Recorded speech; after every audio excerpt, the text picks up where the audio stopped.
આગળ વાત કરીએ તો સુરતના માંગરોળમાં ભાજપના ધારાસભ્ય ગણપત વસાવા જાહેર સભામાં વિપક્ષ પર આકરા પ્રહારો કરતા જોવા મળ્યા છે। આદિવાસી સમાજને ગેરમાર્ગે દોરતા કોંગ્રેસ અને આમ આદમી પાર્ટીના નેતાઓને આડે હાથ લેતા તેમણે જણાવ્યું છે કે ભાજપે આદિવાસીઓ માટે જેટલું કામ કર્યું છે તેટલું વિપક્ષી વિચારી પણ નથી શકતો।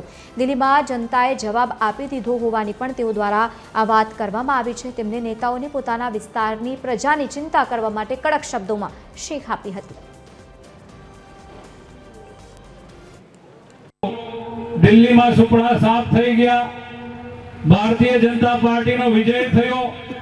हरियाणा, राजस्थान, महाराष्ट्र में तमारा सुपड़ा साफ थई गया। भारतीय जनता पार्टी नो भव्य थी भव्य विजय थयो। अने मित्रों, बिहार में तो आ पार्टी खातु पण खोली शकी नथी, आ परिस्थिति थई छे।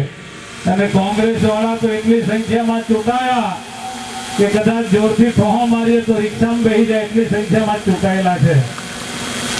छतां पण टंगरी बहू ऊंची राखे, पण एमने खबर नथी भारतीय जनता पार्टीना कार्यकर्ताओनी जे ताकत छे, भाजपना सैनिक तरीके जे काम करे छे भाजपना कार्यकर्ता, एवी ताकत कोई पार्टी में नथी। त्यारे भाईओ बहनों,